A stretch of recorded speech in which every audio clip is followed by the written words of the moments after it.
BRS కు మరో shock తగిలింది. బీఆర్ఎస్ కు స్టేషన్ ఘానపూర్ మాజీ ఎమ్మెల్యే తాడికొండ రాజయ్య రాజీనామా చేశారు. కాంగ్రెస్ లో చేరేందుకు రాజయ్య సిద్ధమయ్యారు.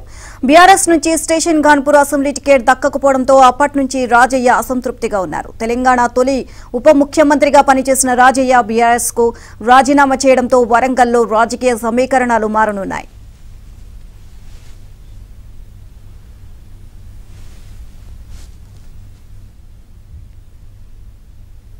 ఇదే అంశానికి సంబంధించి మరిన్ని అప్డేట్స్ మా కరెస్పాండెంట్ నవీన్ అడిగి తెలుసుకుందాం. నవీన్, రాజయ్య కాంగ్రెస్ లోకి చేరబోతున్నట్లుగా తెలుస్తుంది. ఓవరాల్ గా అప్డేట్స్ ఏంటి? ఉమ్మడి జిల్లాలో ఈ పరిణామాలు రాజకీయాల్లో పెను సంచలనం సృష్టిస్తున్నాయి. గతంలో కాంగ్రెస్ లోనే పనిచేసినటువంటి రాజయ్య ఆ పార్టీని వీరి అప్పుడు వైఎస్ రాజశేఖర రెడ్డి ఆధ్వర్యంలో ఆయన ఒక డాక్టర్ గా పనిచేసినటువంటి పిల్లల డాక్టర్ గా ఉన్నటువంటి రాజయ్య వైఎస్ రాజశేఖర రెడ్డి హయాంలో ఆయన పార్టీలో చేరి అప్పుడు కాంగ్రెస్ నుంచి ఎమ్మెల్యేగా కూడా గెలుపొందారు. తర్వాత కాలక్రమేణా బీఆర్ఎస్ తెలంగాణ ఉద్యమంలో పనిచేసినటువంటి ఆయన అప్పటి టీఆర్ఎస్ పార్టీలో చేరారు. తర్వాత అక్కడి నుంచి స్టేషన్ ఘనపూర్ నుంచి ఆయన వరుసగా పోటీ చేసుకుంటూ వస్తున్నారు. గత 3 పర్యాయాలుగా ఎమ్మెల్యేగా కూడా ఆయన గెలుపొందారు. తొలి తెలంగాణ ఉప ముఖ్యమంత్రి కూడా ఆయన పని చేసినటువంటి సందర్భం ఉంది. అయితే గత అసెంబ్లీ ఎన్నికల్లో స్టేషన్ ఘనపూర్ నుంచి రాజయ్యకు బీఆర్ఎస్ పార్టీ నుంచి టికెట్ దక్కకపోవడంతో ఆయన అప్పటి నుంచి తీవ్ర అసంతృప్తిగా ఉన్నారు. అయితే ఆయనను నచ్చజెప్పేందుకు తర్వాత వచ్చేటువంటి ఎంపీ ఎన్నికల్లో ఎంపీ సీట్ ఇస్తామని లేదంటే ఎమ్మెల్సీ ఇస్తామని బీఆర్ఎస్ పార్టీ పెద్దలు అప్పుడు హామీ ఇచ్చారు. అప్పటికప్పుడు రైతు బంధు చైర్మన్ పదవి కూడా ఇచ్చినటువంటి సందర్భం ఉంది. అయినా కూడా రాజయ్య తృప్తి చెందలేదు. అయితే బీఆర్ఎస్ పార్టీకి కొంత స్టేషన్ ఘనపూర్ లో పార్టీకి ప్రజలు పట్టం కట్టబోతున్నారు అనేటువంటిది అప్పుడు రాజయ్యకు ఉన్నటువంటి అంచనాల నేపథ్యంలో ఆయన టికెట్ పైన భీష్మించి కూర్చున్నారు. అయితే పార్టీ మాత్రము కడియం సీఆర్ కి అప్పుడు టికెట్ ఇచ్చింది. కడియం సీఆర్ ఎమ్మెల్యేగా కూడా గెలుపొందారు.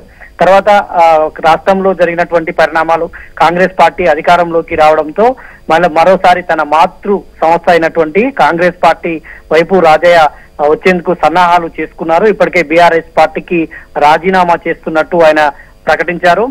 త్వరలోనే ఆయన కాంగ్రెస్ పార్టీలో చేరబోతున్నట్టు ప్రకటించారు. అయితే ఉమ్మడి వరంగల్ జిల్లాలో ఇప్పటికే బీఆర్ఎస్ పార్టీ నుంచి కాంగ్రెస్ పార్టీకి వలసలు ప్రారంభమయ్యాయి. ద్వితీయ శ్రేణి నేతలు పెద్ద సంఖ్యలో వరంగల్ నగరానికి సంబంధించినటువంటి కార్పొరేటర్లు కావచ్చు ఇప్పటికే చాలా పెద్ద సంఖ్యలో కాంగ్రెస్ లో చేరారు బీఆర్ఎస్ నుంచి. తర్వాత పెద్ద స్థాయి ఈ స్థాయి నేతలు మొదటిగా రాజయ్య అని మనం చెప్పుకోవచ్చు. తాటికొండ రాజయ్య స్టేషన్ ఘనపూర్ ఎమ్మెల్యేగా ప్రాతినిధ్యం వహించినటువంటి నేపథ్యంలో కాంగ్రెస్ కు అక్కడ అంటే ఇప్పటి వరకు అక్కడ కాంగ్రెస్ బీఆర్ఎస్ అభ్యర్థి కడియం సీఆర్ గెలిచినటువంటి నేపథ్యంలో కాంగ్రెస్ కూడా ఇక రాజయ్య అనుచరులంతా కూడా కాంగ్రెస్ వైపు ఆయన చాలా పెద్ద సంఖ్యలో ఆయన అనుచరులతోటి ద్వితీయ స్థాయి మండల స్థాయి నాయకులతోటి కాంగ్రెస్ లో చేరబోతున్నట్టు తెలుస్తోంది. అయితే ఈ పరిణామాలు ఉమ్మడి వరంగల్ జిల్లా రాజకీయాల్లో ఒక కీలక పరిణామంగా మనము చెప్పుకోవాల్సి ఉంటుంది. ఎందుకంటే ఇక్కడ ఉమ్మడి వరంగల్ జిల్లాలో ఉన్నటువంటి 12 అసెంబ్లీ నియోజకవర్గాల్లో ఒక స్టేషన్ ఘనపూర్ జనగామ మినహా మిగిలినవన్నీ కూడా కాంగ్రెస్ గెలుచుకుంది. అసెంబ్లీ స్థానాలన్నీ కూడా కాంగ్రెస్ గెలుచుకుంది. గతంలో కేవలం ఒక ములుగు మాత్రమే కాంగ్రెస్ గెలుచుకొని ఉండే. మిగిలిన 11 స్థానాల్లో బీఆర్ఎస్ అభ్యర్థులే అప్పుడు విజయం సాధించారు. అయితే ఇప్పుడు పూర్తిగా పరిణామాలు మొత్తం మారిపోయాయి. ఉమ్మడి వరంగల్ జిల్లా వ్యాప్తంగా కూడా 10 స్థానాల్లో 12 స్థానాల్లో 10 కాంగ్రెస్ గెలుచుకుంది. ఇప్పుడు స్టేషన్ ఘనపూర్ లో కీలకమైనటువంటి పరిణామం చోటు చేసుకుంది. స్టేషన్ ఘనపూర్ లో కీలకంగా ఉన్నటువంటి రాజయ్య కూడా కాంగ్రెస్ వైపు చేరుతున్నారు. మరి ఆయన అనుచర వర్గం కూడా కాంగ్రెస్ లో చేరబోతున్నటువంటి నేపథ్యంలో కాంగ్రెస్ కు కొంత బలం చేకూరేటువంటి అవకాశాలు అయితే కనిపిస్తా ఉన్నాయి.